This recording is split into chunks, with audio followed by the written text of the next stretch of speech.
very top of the rocket. This protects the satellites from aerothermal heating, aerodynamic loads, and contamination during ascent.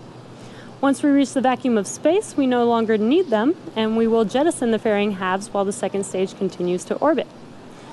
The fairing halves we are using today flew on previous but separate missions. One half flew on JCSat-18 in December of 2019, and the other half flew on our first Starlink launch in January earlier this year. Now, we will be attempting to recover the fairing halves today using our recovery ships Mystery and Mischief. There you can see them on your screen. At approximately T plus 40 minutes, the team will perform a poll to confirm if we're all good to make a safe catch attempt. Weather plays a big factor in the go-no-go decision for the catch attempt, as it can impact not only the sea states for the boats, but also the fairing's altitude, position, and speed, which impact how the fairing will fall back to Earth. Now, we've been keeping an eye out on some thick layer clouds for this morning's launch, but currently weather is looking good for T0. The vehicle, satellites, weather, and range are all looking good for an on-time liftoff just about 3 minutes and 45 seconds from now. For those of you that don't know much about the Starlink program, our mission is to bring high-speed, low-latency internet to people all over Earth. And every one of these Starlink missions gets us closer to achieving that goal. Some of the most exciting opportunities for Starlink are locations where traditional fiber or cable is simply not practical, such as rural or remote communities. It's also an exciting place for where fiber and cable are impossible, such as aircrafts or cruise ships. This is a big endeavor, and we have a lot of work ahead of us, but today's launch gets us one step closer to these ambitions. On our last Starlink mission just over a week ago, we captured some really cool footage of fairing deploy, which we wanted to share with you today. And there you can see on your screen the fairing deploy. You can see the second stage clearly with the Starlink satellites making their way to their targeted orbit. One of my favorite videos that I've seen so far. If you're interested in getting future news about Starlink, about our Starlink service, head over to starlink.com and sign up for updates. We're currently at T minus 2.5 minutes from liftoff, and Falcon 9 is now moving into the final stages of the countdown. The first and second stages are both nearly fully loaded with 1 million pounds of kerosene fuel and liquid oxygen. Super chilled liquid oxygen, which, as I mentioned earlier, is our propellant oxidizer. And that's what's creating those white clouds around Falcon 9 that you see on your screen there, and that's when it gets exposed to the warmer ambient air. First stage finished prop loading at T minus 3 minutes and second stage at T minus 2 minutes. And coming up at T minus 60 seconds, there will be a call out that Falcon 9 is in startup. This means that the rocket's autonomous internal flight computers have taken over the launch countdown. Then at about T minus 2 seconds, the Merlin engines will light and liftoff will be commanded at T0. The Starlink payload continues to be healthy. The Falcon 9 team is tracking no issues on the rocket. Weather is still looking good, and the range is green for launch. And as I mentioned, we are at T minus 1 minute and about 15 seconds here. So at T minus 1 minute, we will hear that call out for Falcon 9 being in startup. And from then on, the vehicle will basically autonomously make the decision if we will be launching today.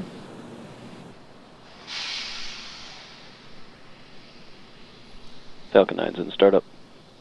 And there's that confirmation that Falcon 9 is in startup. Next up at T minus 45 seconds, we should hear the call out for a go for launch. LD is go for launch. And there's that call out for go for launch. So as we're approaching T0, it is T minus 35 seconds. Let's watch and listen into the nets and watch this liftoff of our 30 seconds. Of our Starlink payload with our planet's SkySats.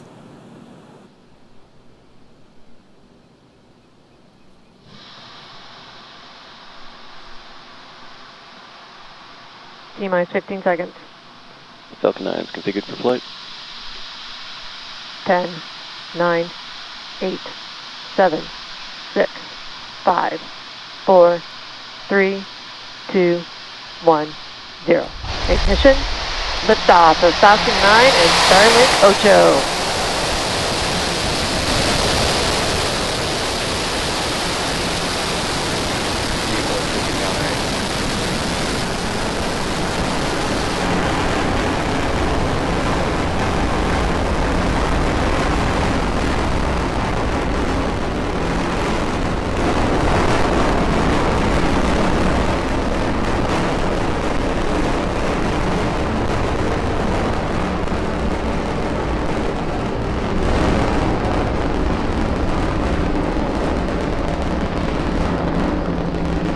T plus 40 seconds into flight, and Falcon 9 has just had a successful liftoff. Telemetry are nominal. A successful liftoff from pad 40 for its first Starlink rideshare, carrying 3 Planet SkySats and our SpaceX Starlink satellites. Next coming up will be Max Q, and that is the maximum aerodynamic pressure that the vehicle sees, the largest structural load that the vehicle sees throughout ascent.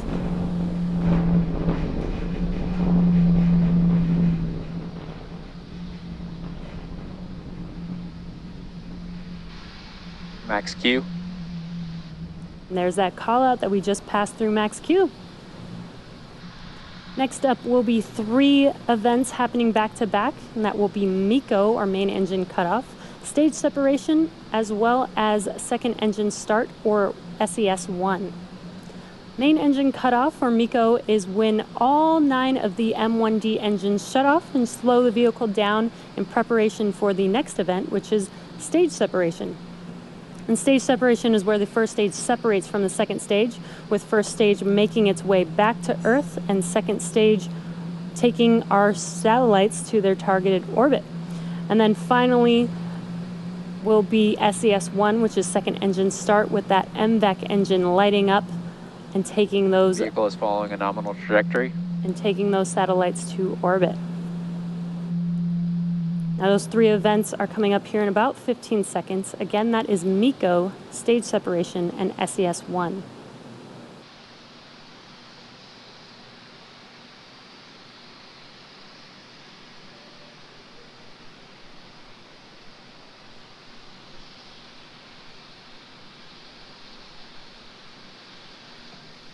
MECO. Stage separation confirmed.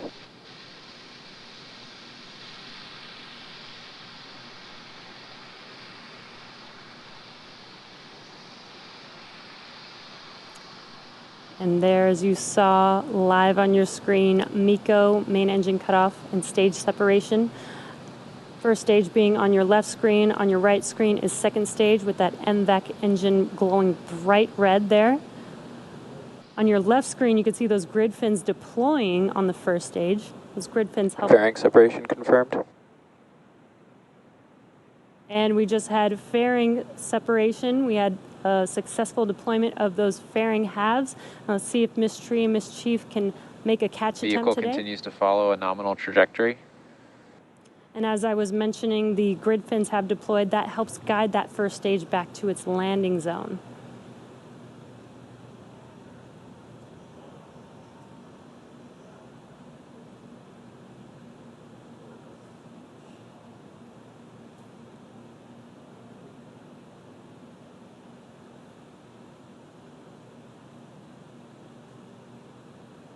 Acquisition of signal, Bermuda.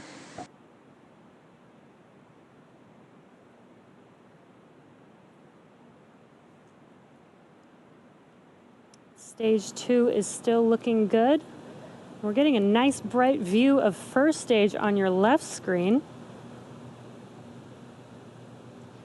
And coming up next for first stage, as it makes its way back to Earth, it will perform a couple of burns, the first of which will be the entry burn.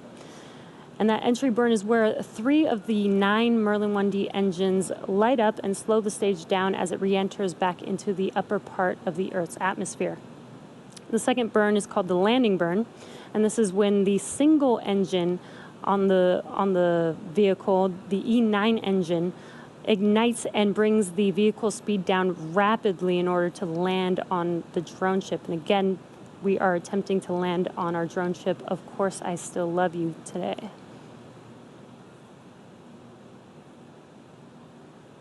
We're getting a nice bright view. I believe that is the sun hitting that first stage on your left screen there. So really, really cool view of that.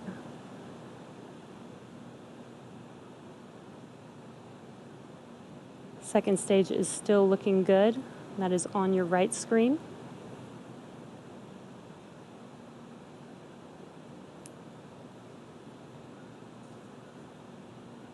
And at T plus 5.5 minutes, we're just about 1 minute and 15 seconds or so away from that entry burn beginning on that first stage.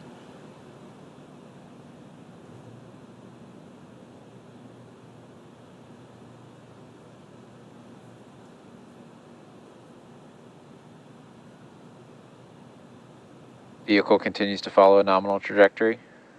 There's that call out that the second stage vehicle is still on a good trajectory.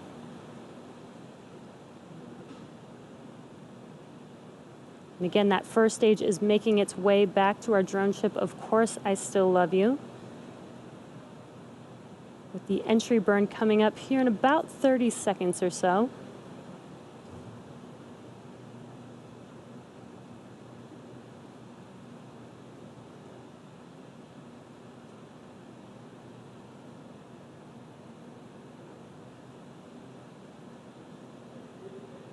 Again, if you're just now joining us, what you can see on your left screen is first stage with those grid fins deployed, guiding the vehicle back to its landing zone. Stage 1 FTS is saved.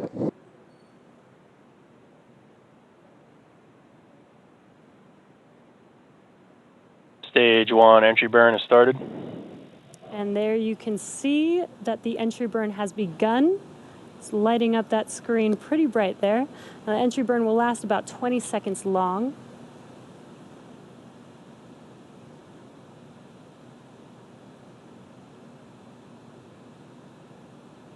And that completes the entry burn for first stage. We have a really cool view of Earth in the background of first stage. That is an awesome view. Stage 2 is still looking good. We're just about 1 minute away from that landing burn. First stage from the Cape expected. And we did hear that call out that we did lose that live signal of the first stage as expected. Coming up here in at about T plus 8 minutes and 21 seconds will be the beginning of the landing burn.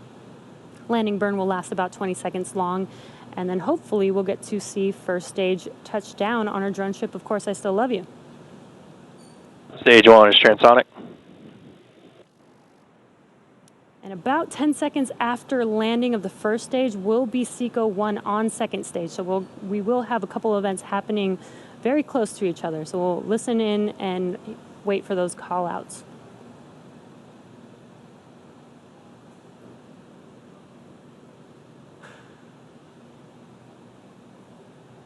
Stage 2 has entered terminal guidance. Stage 1 landing burn has started. And that landing burn has begun on the first stage. Again, this will last about 20 seconds long. Let's wait and watch to see if we can land this booster Stage for 2 a third FTS time. is saved. Stage 1 landing legs have deployed.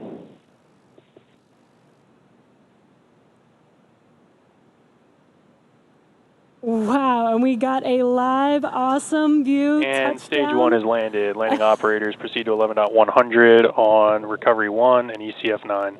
And there you heard that call out, and you can see on your left screen that stage 1 has landed on Of Course I Still Love You. We are waiting for stage 2 for SECO 1, which is second engine cutoff. What an awesome view of that first stage. Nominal orbital insertion. All right, starting TX Prime RF1A on. We did confirm Acquisition signal, SECO Newfoundland. Lost the and signal, confirmed Cape good expected. orbit. So now that second stage is going to coast in this orbit for a few minutes. We're going to take a quick break and return back at T plus 11 minutes and 30 seconds for the deployment of Planet's 3 SkySats.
Welcome back to the webcast for Starlink. So far this morning, we had an on-time liftoff of our Falcon 9 vehicle, a good stage separation with first stage making its way and touching down on, of course, I Still Love You, which is the third landing for this booster.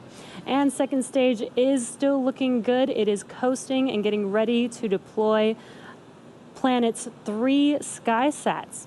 And as a reminder, today marks our first Starlink rideshare mission for our customer Planet. And it's worth mentioning that we may not actually see the deployment of these due to their placement on top of the Starlink stack, where we don't have cameras positioned. So we may have to rely on confirmation over the nets.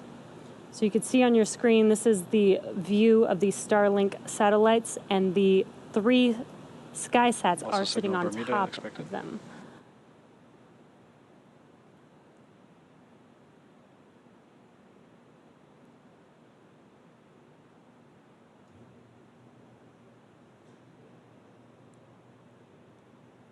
Should be hearing a call out for the first SkySat shortly. SkySat 1 separation confirmed. And there's that confirmation that that first SkySat has deployed. Now these 3 SkySats, oh, and it looks like we can actually see there's that first SkySat satellite. Pretty awesome view. We should hear a call out for the second one here shortly. They're deploying in about 30-second increments here. SkySat 2 separation confirmed. And there's the confirmation for the second SkySat. And since we saw the first one, I think we should be able to see that second one shortly here as well. And there you can see it. Very cool views today. Now we just are waiting for that third and final SkySat here shortly. SkySat 3 separation confirmed. And there's confirmation of separation of that final SkySat.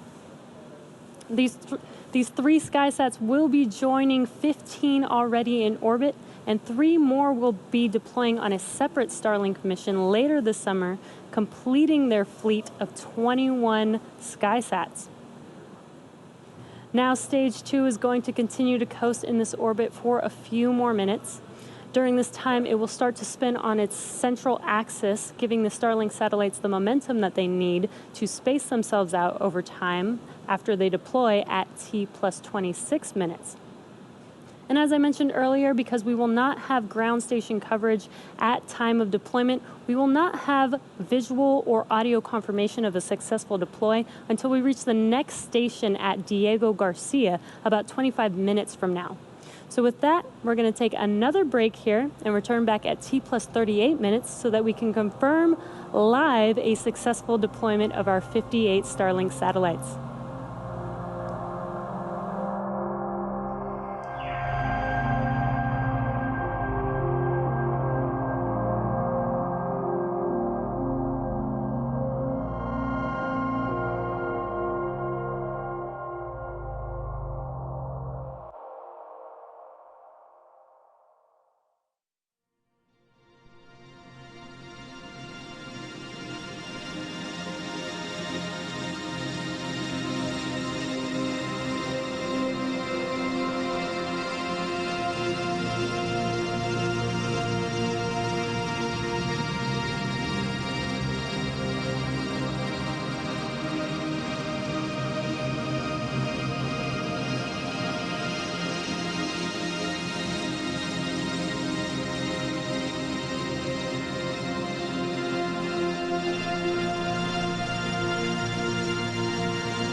Welcome back to the webcast for Starlink.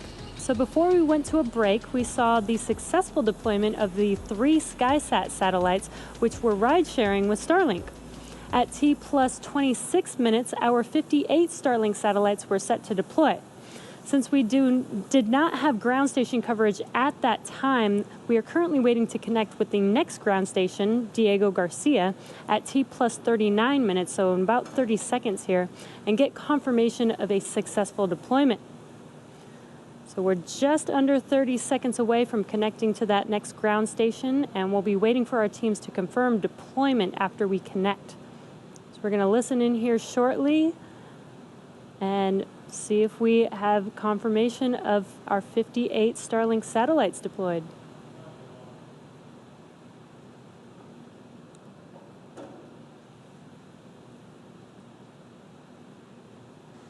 Acquisition of signal, Diego Garcia. Is that confirmation of connection to the ground station? Starlink tension rod separation confirmed. And there is that confirmation of the tension rods deployed and the Starlink satellites deployed today. So shortly after they deployed, their solar arrays deployed as well, and over the next few days and weeks, they will distance themselves from each other with that momentum created by the second stage and use their onboard ion thrusters to make their way to their operational orbit of 550 kilometers above the Earth, and then start beaming down high-speed internet to Earth. As you may have seen during our last mission, we launched the first Starlink satellite with a deployable visor to block sunlight from hitting the brightest spots of the spacecraft. This demo satellite, also known as VisorSat, is just one of the many actions SpaceX has taken in collaboration with leading astronomical groups to mitigate the effects of satellite reflectivity. That first VisorSat has not yet reached its operational orbit, so we are still a few weeks away from seeing the results of that effort. However, we do have confidence in this design, coupled with all the measures we're taking to minimize Starlink's reflectivity. So we plan to equip all future Starlink satellites with deployable visors, starting with the next mission later this month. That will be the 9th flight of our latest iteration of the Starlink satellite design. If you want to learn more about our work with leading astronomers to protect the natural night sky for all to enjoy, you can visit the updates section of SpaceX.com. And now that brings our webcast to a close. If you're interested in getting future updates about Starlink launches, as well as general updates about future service availability, head over to Starlink.com, sign up for updates, and we'll see you at the next launch.